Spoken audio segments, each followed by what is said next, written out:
This AI-generated podcast is for general information only and does not constitute financial or legal advice. Please consult a qualified professional.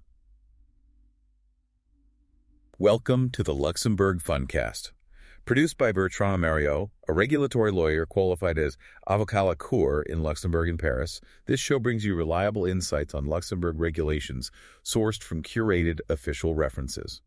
It is Sunday, January 18th, 2026. Today, we are opening a dossier that, it sits right at the intersection of corporate flexibility and what could be a major administrative headache. That's a good way to put it. We're analyzing a development from the Chamber of Deputies that could fundamentally alter the, let's call it the entry ticket, for setting up the most common corporate vehicle in Luxembourg, the SARL. Right. We were looking squarely at Projet de Loi A669. It is a fascinating piece of legislation. It was deposited just last month, December 16th, 2025. So very recent. Very. But before we get too excited about new rules, I have to be extremely precise about the status. As we sit here today, this is a draft bill. Okay, LU draft bill. Not law yet. Exactly. It is not law. If you pull the parliamentary dossier this morning, you'll see the file is marked en commission. It's sitting with the committee. And it is active. It is. In fact, the dernière mise à jour, the last system update, was just 3 days ago on January 15th. So it's live, it's moving through the pipes, but we're essentially previewing the future here. Let's start with a 30,000-foot view. What's the headline? The headline is Capital Deferral, plain and simple. The bill proposes a new framework that would allow the founders of a Luxembourg SARL, that's the private limited liability company, to defer paying that famous statutory minimum share capital. Which is still 12,000 euros. Still 12,000 euros. Yeah. You need to put that on the table to play. This bill basically says you can incorporate now, but you can defer paying that 12,000 for up to 12 months.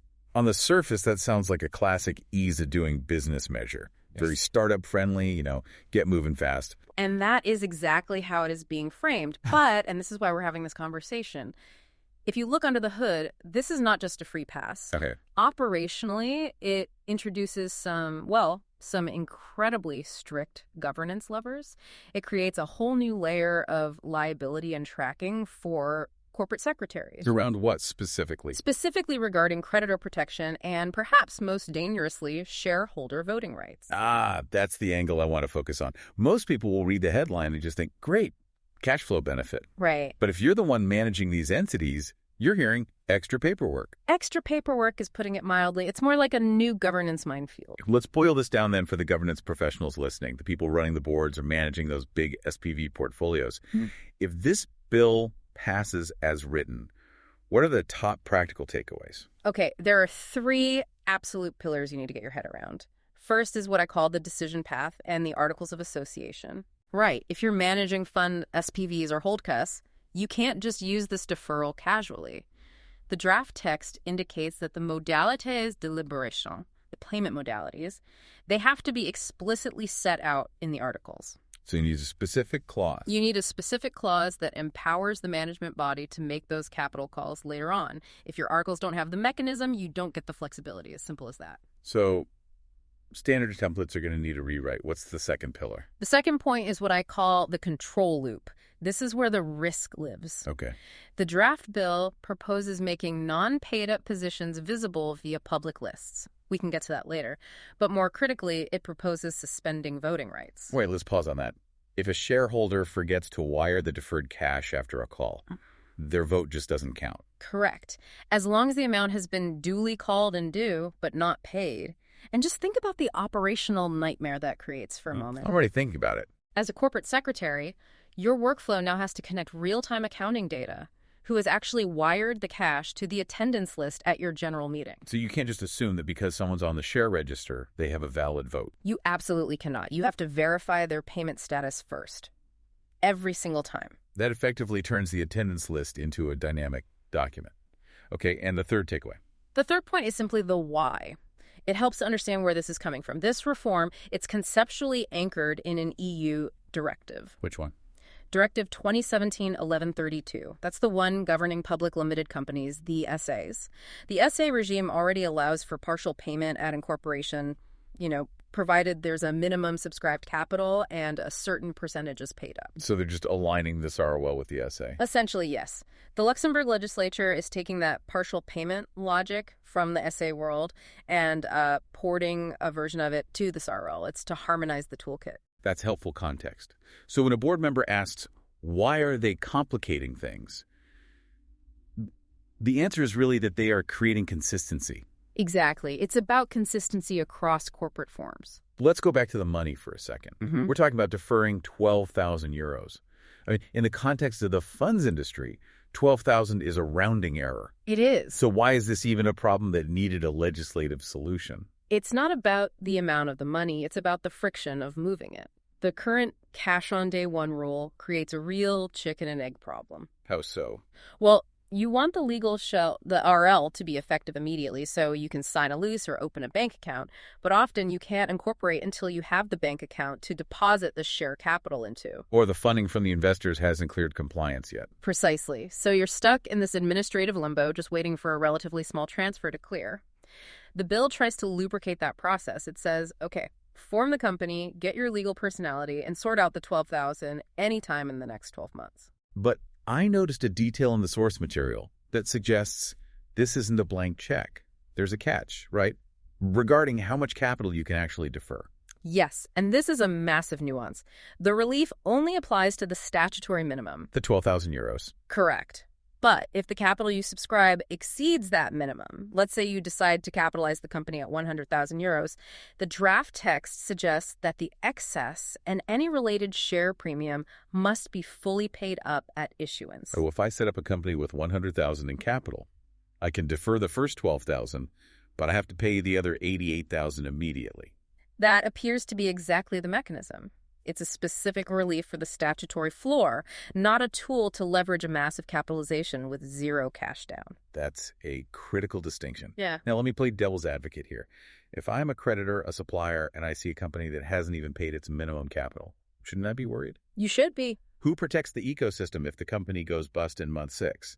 That is the trade-off. The draft text replaces the security of cash in the bank with the security of, well, governance levers. We touched on transparency.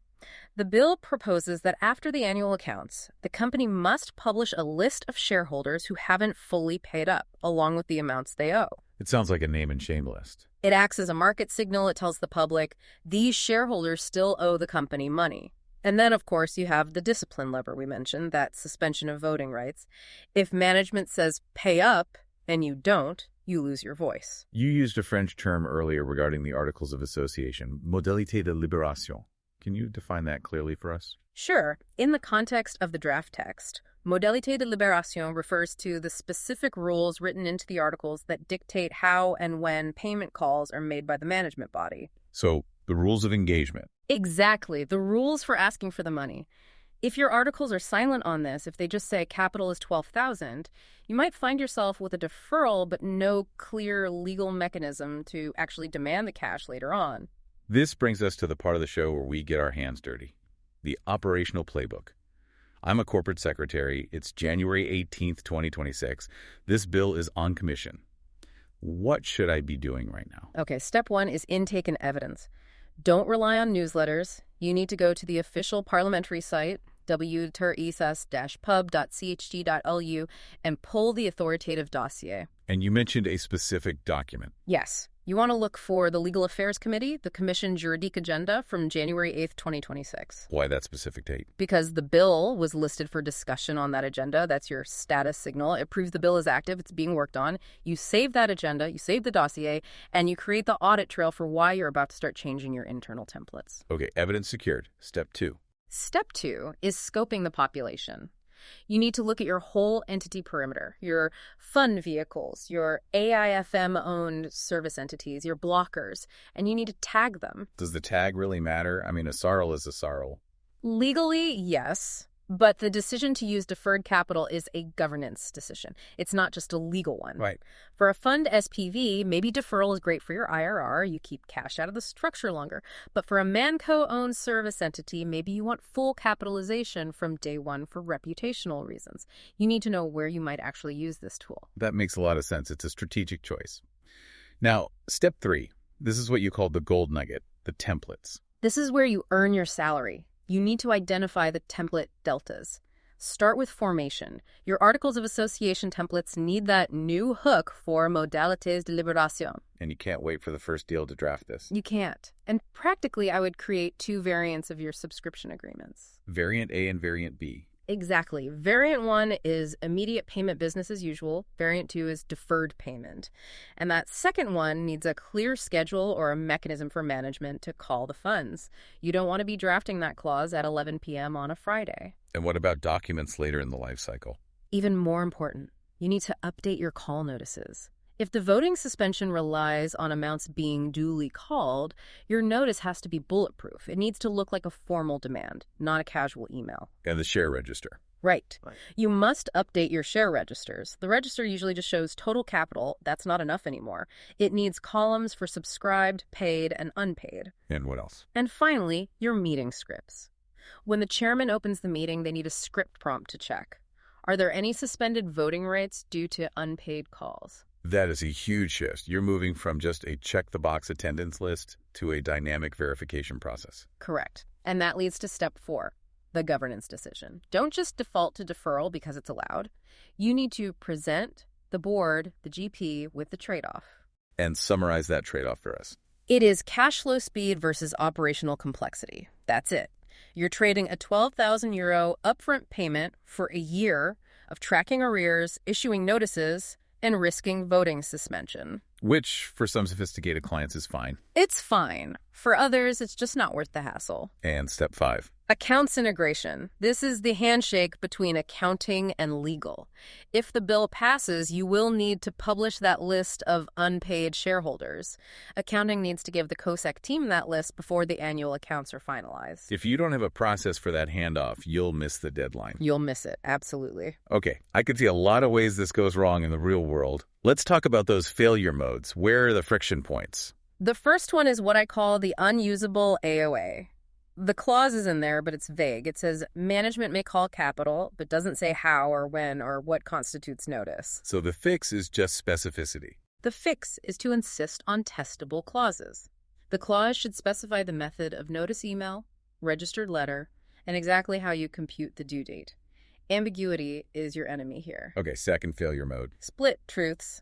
Accountant says the shareholder paid, COSEC says they didn't, or vice versa. That happens more often than we'd like to admit in corporate administration. It does. The fix is to force a single reconciled ledger at every single board cycle. The minutes should reference a specific version, as per the ledger dated January 18th.